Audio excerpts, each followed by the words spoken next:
नमस्कार, आप देख रहे हैं राजीव टाइम्स। आपके साथ मैं हूं आराधना नामदेव। रुक करते हैं खबरों की ओर। केंद्र की मोदी सरकार ने नए साल के पहले दिन किसानों को बड़ा तोहफा दिया है। साल 2025 की पहली कैबिनेट मीटिंग में सरकार ने डीएपी खाद बनाने वाली कंपनियों को स्पेशल पैकेज देने के लिए मंजूरी दे दी है। इससे अब किसानों को डीएपी पर ज्यादा सब्सिडी मिलेगी, यानी उन्हें अब डीएपी खाद सस्ती पड़ेगी। सरकार ने डीएपी बनाने वाली कंपनियों को सब्सिडी के अंतर्गत और वित्तीय मदद देने का भी निर्णय लिया है। कैबिनेट के फैसलों को जानकारी देते हुए बताया कि सरकार ने न सिर्फ डीएपी पर सब्सिडी बढ़ाने का फैसला लिया है, साथ ही डीएपी खाद के लिए 3,850 रुपए का एक मुश्त स्पेशल पैकेज देने की भी घोषणा की है। इसका सीधा फायदा किसानों को मिलेगा। कृषि मंत्री ने बताया कि किसानों को डीएपी खाद की लगातार उपलब्धता सुनिश्चित करने के लिए 1 जनवरी 2025 से 31 दिसंबर 2025 तक की अवधि के लिए एनबीएस सब्सिडी के अलावा डाई अमोनिया फास्फेट डीएपी पर एक मुश्त विशेष पैकेज की मंजूरी दी है, जिससे किसानों को किफायती मूल्यों पर डीएपी मिल सकेगी। सरकार के इस फैसले के बाद किसान को अब डीएपी का 50 किलो का बैग अब मात्र 350 रुपए में मिल सकेगा। एक फैसला बड़ा हुआ है किसानों के हक में। डीएपी डाई अमोनियम फास्फेट किसानों को रियायती दरों पर उपलब्ध कराया जाता है। डीएपी का 50 किलो का एक बैग किसान को 1350 रुपए में दिया जाता है, जबकि इस साल उसकी वास्तविक लागत थी 2,433 रुपया, मतलब लगभग 1,083 रुपया की सब्सिडी सरकार अभी देती है। इस बार पहले से डीएपी का भंडारण कर लिया जाए, देर ना हो, समय पर किसान को डीएपी दिया जा सके। पिछले साल अंतरराष्ट्रीय परिस्थितियों के कारण रेड सी में और बाकी जगह जैसी परिस्थिति थी तो दूसरे रूप से घूम के आना पड़ा, जहाज आने में देर लगी, खर्चा भी बढ़ा, और इसलिए सरकार ने पहले से तय कर लिया है कि हम अग्रिम भंडारण डीएपी का करने के लिए व्यवस्था करेंगे, समय पर इंपोर्ट करेंगे और 3,850 करोड़ रुपया के आवश्यक बजट की भी उसके लिए व्यवस्था की है। इससे किसानों को सस्ता और समय पर डीएपी उपलब्ध हो सके।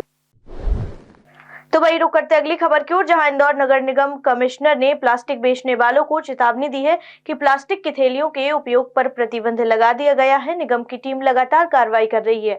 हाल ही में इतवारिया बाजार में स्थित बालाजी प्लास्टिक के संचालक मुकेश बाहेती के गोडाउन में छापेमारी की गई, जहां 30 किलोग्राम प्रतिबंधित पॉलीथीन पाई गई। इस मामले में गौतम भाटिया, सीएसआई अनिल सिरवसिया, राज सिंह, वार्ड दरोगा सलीम खान और मयूर वर्मा द्वारा माल जब्त कर 5,000 रुपए का स्पॉट फाइन लगाया गया। इंदौर निगम आयुक्त शिवम वर्मा ने बताया कि प्लास्टिक की पन्नी पूरी तरह से वैध है और नगर निगम की टीम लगातार शिकायतों के आधार पर कार्रवाई कर रही है।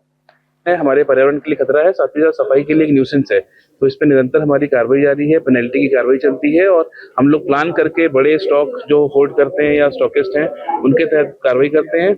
और मैं पुनः आप लोग के माध्यम से अपील करूंगा कि हम सिंगल यूज प्लास्टिक का उपयोग ना करें, जो कि पर्यावरण के लिए अत्यंत हानिकारक है। साथ ही साथ हमारे स्वच्छ शहर इंदौर के लिए भी वो एक तरह का न्यूसेंस है जो कि सफाई में बाधा उत्पन्न करता है। अतः इसका उपयोग ना करें। हम उपयोग करना बंद करेंगे तो निश्चित ही सप्लाई बंद होगी और नगर निगम इंदौर निरंतर इस पर कार्रवाई करता रहेगा।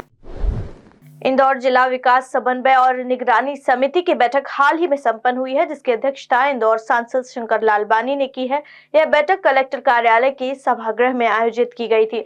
बैठक में कई महत्वपूर्ण विषयों पर चर्चा की गई, जिनमें शामिल हैं राष्ट्रीय कृषि विकास योजना की समीक्षा, इस योजना के प्रगति और उपलब्धियों पर विस्तार से चर्चा की गई, गाँव की आबादी का सर्वेक्षण, ग्रामीण क्षेत्रों में आबादी की स्थिति और इसके संबंध में आवश्यक विषयों पर चर्चा की गई, ग्रामीण क्षेत्रों में उन्नत प्रौद्योगिकी के साथ मानचित्र की समीक्षा। इस विषय पर विशेषज्ञों ने अपने विचार साझा किए और आवश्यक सुझाव दिए। साथ ही राष्ट्रीय स्वास्थ्य मिशन, शहरी एवं ग्रामीण की समीक्षा, स्वास्थ्य सेवाओं की स्थिति और सुधार के लिए आवश्यक बिंदुओं पर भी चर्चा की गई। आज जिला योजना समिति की बैठक थी और इस बैठक में माननीय मंत्री जी तुलसीराम सिलावट जी, हमारे विधायक मधु वर्मा जी, मालिनी गौड़ जी, जिलाधीश महोदय और सभी सदस्य यहाँ उपस्थित थे। और जो आज के 3 प्रमुख विषय थे उस विषय पे चर्चा भी। एक तो सिंचाई को लेकर थी, और सिंचाई में जिस प्रकार हमारी इंडियन सिटी जो है इंदौर जिले की, वो पूरे मध्य प्रदेश में अन्य जिलों से आगे है। अन्य जिलों की इंडियन सिटी 110 है, हम 202 इंडियन सिटी के साथ बहुत तेजी से आगे बढ़ रहे हैं। और लगभग इंदौर जिला 90% सिंचाई युक्त हो गया है। जो 10% सिंचाई छूट गई है वो पहाड़ी क्षेत्र मऊ के आसपास का जो है पहाड़ी क्षेत्र है वो छूटी है। बाकी 90% सिंचाई हमारे इंदौर जिले की हुई है। बहुत खुशी की बात है। हमारे इंदौर क्षेत्र में माननीय मंत्री जी, इस विभाग के हमारे मंत्री हैं, उनको धन्यवाद देना चाहता हूँ। इसके अलावा जो फर्टिलाइजर है, फर्टिलाइजर में हमेशा हम देखते हैं कि समस्या आती है, किसान नाराज होते हैं। इस बार कहीं भी ऐसी कोई नाराजगी नहीं दिखी किसानों की। 80% फर्टिलाइजर उपलब्ध करा दिए गए हैं, और जहां जहां आवश्यकता है वहां फर्टिलाइजर पहुंचाए जा रहे हैं। और कुल 48,000 मैट्रिक टन जो फर्टिलाइजर है वो पहुंच चुका है, और जो बाकी फर्टिलाइजर है वो जो आवश्यकता अनुसार वो सप्लाई किया जाएगा। इस अवसर पर केंद्र सरकार को, माननीय मोदी जी को मैं धन्यवाद देना चाहता हूँ। उन्होंने कल ही एक सब्सिडी की घोषणा की है फर्टिलाइजर, उसमें किसानों में बहुत उत्साह है। उन्होंने तो चलिए चलते अगली खबर की ओर, जहां स्वच्छता में 7 बार नंबर 1 का खिताब हासिल कर चुका इंदौर शहर अब 8वीं बार की तैयारी कर रहा है, जिसको लेकर अब सर्वेक्षण की तैयारियां की जा रही है। निगम आयुक्त लगातार जमीनी स्तर पर कार्यकर्ताओं के बीच जाकर स्वच्छता सर्वेक्षण की तैयारी देख रहे हैं। उसी के चलते आज आयुक्त द्वारा पाठशाला का आयोजन किया गया। इस मौके पर निगम आयुक्त ने स्वच्छता सर्वेक्षण को लेकर पाठ पढ़ाया और सभी कर्मचारियों के जिज्ञासुओं का उत्तर भी दिया। आयुक्त शिवम वर्मा द्वारा इस मौके पर घोषणा की गई कि वार्ड रैंकिंग ने जो वार्ड प्रथम आएगा उस वार्ड की एनजीओ टीम को भी सम्मानित किया जाएगा। निगम द्वारा 8वीं बार देश में स्वच्छता में प्रथम आने के लिए लगातार कार्य किया जा रहा है। इसी क्रम में इस पाठशाला का आयोजन किया गया। का अपना परीक्षा देता है, पर हमारा स्वच्छता सर्वेक्षण जो है वो भी आगामी महीने में प्रस्तावित होगा।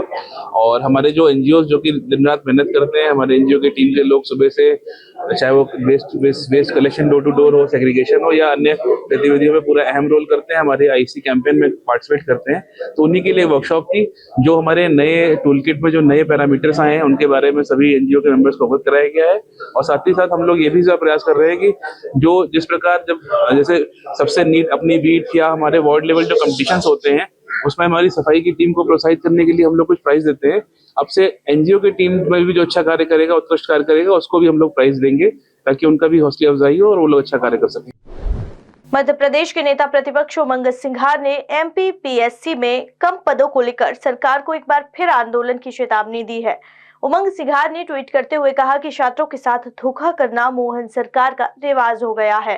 उन्होंने कहा कि एमपीपीएससी में मात्र 158 पद देकर सरकार ने सीधा सीधा बच्चों की पीठ पर छुरा भोंका है। उमंग सिंघार ने आगे कहा कि मैं मध्य प्रदेश सरकार को आगाह करता हूं कि अगर सरकार छात्रों को छलना बंद नहीं करेगी तो मध्य प्रदेश कांग्रेस भाजपा सरकार के खिलाफ सड़क पर मोर्चा खोलेगी। इस बुलेटिन में फिलहाल इतना ही। देश दुनिया की तमाम खबरें देखने के लिए देखते रहिए राजीव टाइम्स। नमस्कार।